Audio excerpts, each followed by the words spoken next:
आज हम बात करेंगे, अगले संघ की बात करेंगे और अब हम बात करेंगे हेमिकोडेटा। ठीक है, सेकंड लास्ट संघ की बात कर रहे हैं हम। तो हेडिंग लिखो, कहाँ चैप्टर खत्म? अभी खत्म होएगा क्या? कोडेटा संघ अभी पढ़ेंगे तो उसकी क्लास भी पढ़नी है कोडेटा की, और उसमें क्लास एक ही थोड़ी है, 4 ही कैसे 4 क्लास तो अलग है। इसके अलावा साइक्लोस्टोमेटा वो मछलियों वाला के अलावा भी तो है ना 2 संघ वर्ग, वो कौन पढ़ेगा? कोडेटा संघ में क्लास तो पूछा है ना। ठीक है, इधर देखो ध्यान से, अगला संघ फाइलम कोड हेमिकोडेटा। Hemichordata, sorry कोडेटा।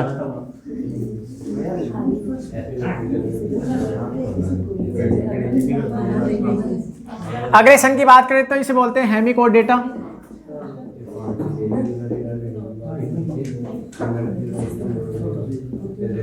ठीक है, ज्यादा बड़ा नहीं है, छोटा ही है संघ। ठीक है, इस संघ की विशेषताएं हैं तो क्या कर ले इस संघ की बात। ठीक है, तो क्या क्या विशेषताएं सारी याद आएगी। देखो हेमी, तो इसकी मेन जो विशेषता है, हेमी शब्द क्यों लिखा था और फिर कोडेटा वो लिख दिया, इसका मेन कारण होता है, देखो यहां से है ना, इससे पहले जितने भी हम संघ पढ़े उसमें एक लाइन कॉमन थी, नोटोकॉर्ड यानी पृष्ठरज्जु, यानी भ्रूण अवस्था में क्या है, सलाखा रूपी संरचना बनती है। ठीक है, उसे हम बोलते हैं पृष्ठरज्जु, वो सब एब्सेंट थी। ठीक है, वो एब्सेंट थी, बाद में यही रूपांतरण होकर एक बार रीढ़ की हड्डी में कन्वर्ट होती है। ठीक है, तो यहां से क्या है, यहां से शुरू हो गई है, यहां से रीढ़ की हड्डी, रीढ़ की हड्डी नहीं बोलेंगे, उसे बोलेंगे हम कोडेट यानी नोटोकॉर्ड यानी पृष्ठरज्जु, पृष्ठवंशी, वो यहां से स्टार्ट हो गई। पर हुआ क्या है, उन जीवों के शरीर में अग्रभाग में ही पाई जाती है, मतलब पूरी नहीं होती है, इसलिए आधे को क्या बोलते हैं, हेमी, इसलिए इसका नाम पड़ा था हेमिकोडेटा। तो ये इंपॉर्टेंट लाइन है इसकी नोट करने की, ये इसकी नोट करने की बात है। तो हेमिकोडेटा नाम क्यों पड़ा था? इस संघ के जीवों में, इस संघ के जीवों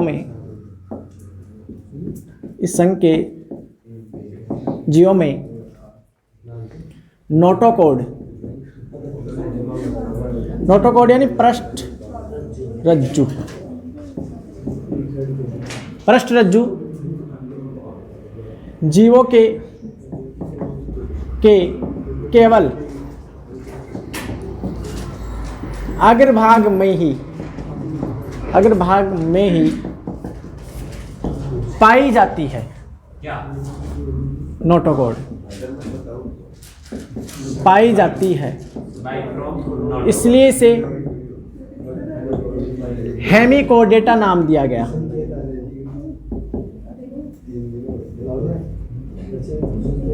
नाम दिया।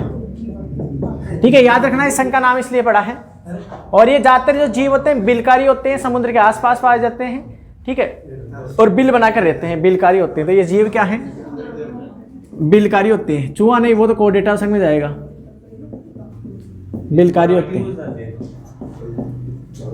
ठीक है, और संघ क्या है, शरीर संगठन, बहुत सारी बातें वापस आ जाएगी। शरीर संगठन, अरे बातें नहीं रही यार, बोले जा रहा है, पिट जाएगा भी।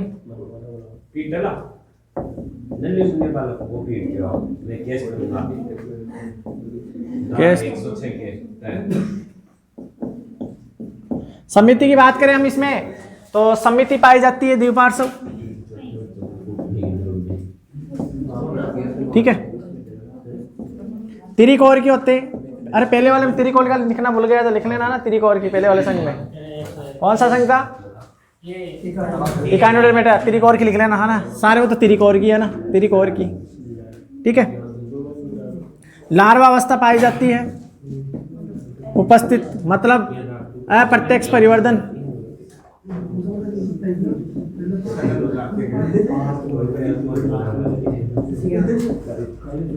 लार्वा अवस्था का नाम है टोर्नेरिया।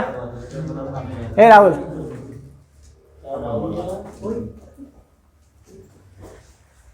लार्वा अवस्था का नाम है टोर्नेरिया। एग्जाम में पूछ लेता है टोर्नेरिया लार्वा किस संघ का है, टोर्नेरिया तो है, टोर्नेरिया लार्वा अवस्था। ठीक है, हाँ, बाकी मुख्य गुदा सब होते हैं, मुख्य गुदा उपस्थित है, मुख्य गुदा पाई जाती है, बाकी श्वसन तंत्र पाचन तंत्र सब पाए जाते हैं ना। वैसे ये फेफड़े इनके ज्यादा विकसित नहीं है कि हाँ ये श्वसन होता है तो ऐसे फेफड़े विकसित नहीं है इनके ज्यादा अंदर, सुन लेना है ना, फेफड़े ज्यादा विकसित नहीं है इनमें, गिल्स की जैसे संरचनाएं पाई जाती है मतलब, है ना। तो श्वसन, परिसंचरण, तंत्रिका, तंत्र उपस्थित, ठीक है। अब इसके एग्जाम्पल, तो इसके अलावा एग्जाम्पल किससे, शरीर जो होता है इनके 3 भागों में डिवाइड होता है। शरीर,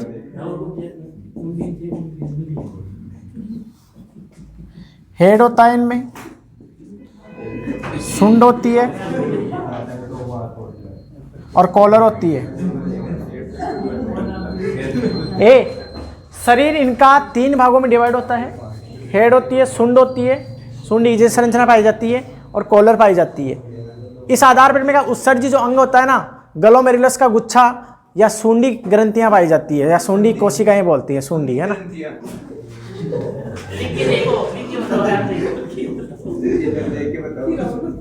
उत्सर्जी अंग सुंडी, सॉरी सुंडी, सुंडी या ग्लोमेरुलस सेल्स, ग्लोमेरुलस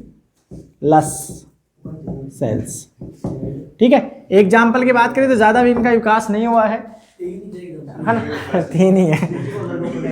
बेलेनो नहीं, एग्जाम्पल तो और भी है पर एनसीईआरटी में नहीं दे रहेगा ना। गलेसम, टाइकोडोरा,